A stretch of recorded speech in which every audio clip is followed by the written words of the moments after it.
Okay, let's just jump right into this. I want you to picture something. You're at your family's Thanksgiving dinner. The whole family's there. You're just hoping, for a quiet meal, no drama. But you're about to get served a huge helping of humiliation. So your parents stand up and make this huge announcement. They're giving your sister, the golden child, this spectacular, all-expenses-paid $13,000 luxury cruise. And of course, the room just erupts in applause. She's bursting into happy tears, the whole 9 yards. And then it gets quiet. Your mother turns to you. All eyes are on you now. And she hands you this crumpled $2 lottery ticket.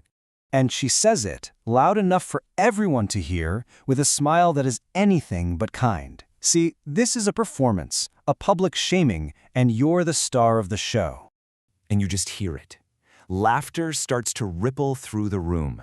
Your brother-in-law is smirking. Your own sister, she's giggling behind her hand. And right there, in that moment, you're not family anymore. You're the punchline. You're the one they've all silently agreed is worth less. But here is the beautiful, delicious twist that nobody, and I mean nobody, saw coming. That little mocking $2 ticket, it's a $100 million jackpot winner. And trust me, their nightmare is just getting started.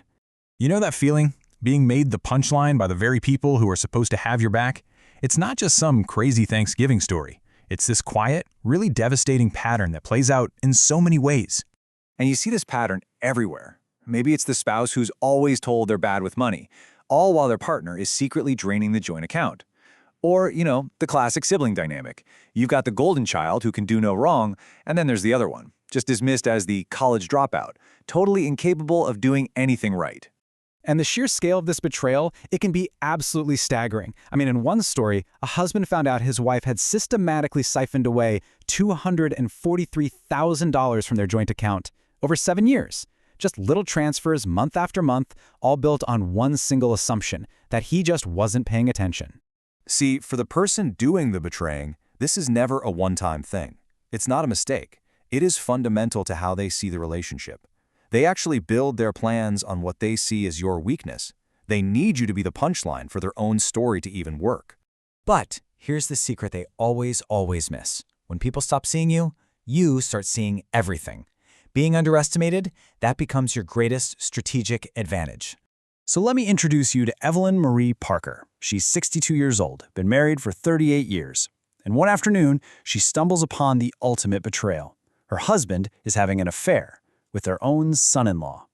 But Evelyn doesn't scream, she doesn't break down the door. No, she becomes a strategist.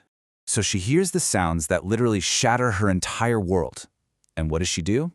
She calmly walks to the kitchen, pours herself a cup of coffee, sits down, and starts to plan.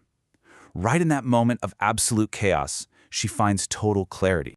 And why? Because Evelyn had a secret weapon, an inheritance from her late sister that had quietly grown to almost $500,000. Now, her husband knew about it, sure, but he had no clue how much it was really worth. He'd underestimated her finances just as much as he'd underestimated her resolve. And that money, it was completely untouchable. And it was all hers. Okay, now let's talk about Thea Westbrook, the family's official college dropout. When her grandfather's will was being read, she was expecting to be overlooked, but she was not prepared for the public humiliation that was about to go down. So, while the rest of the family is getting millions in cash, property, investment portfolios, Thea gets handed a single yellowed envelope, and inside, just a piece of paper with a phone number on it. And of course, the room just fills with laughter at her expense. But that one phone call?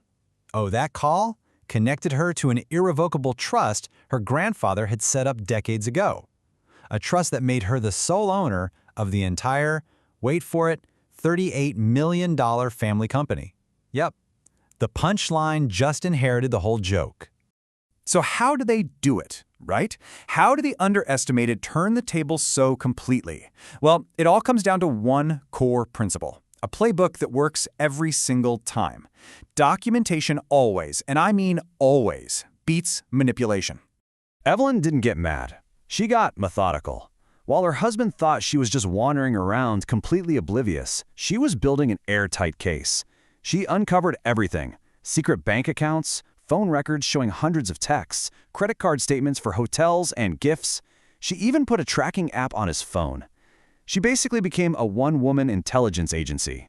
And the playbook itself is simple, but it is devastatingly effective. Step 1, you track their movements. Step 2, you document every single piece of evidence. And then, and this is the most important part, you wait. You don't react in the moment. You wait for that point of maximum leverage, that moment when they think they have totally won, and then you strike with undeniable proof.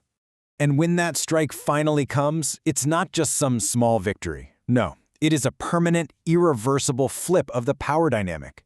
Their entire world gets turned completely upside down.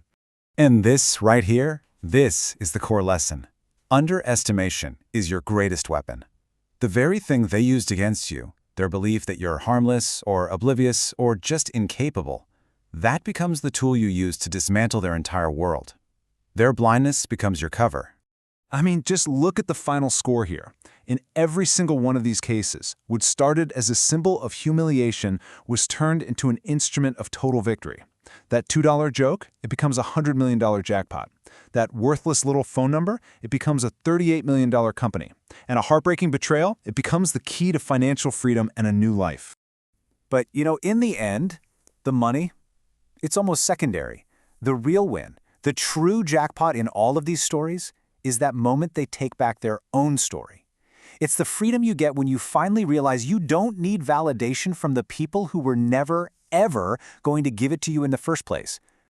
So it really leaves you with one final thought. They built a world where you were the joke, the footnote, the collateral damage. But what happens when the punchline gets the last laugh?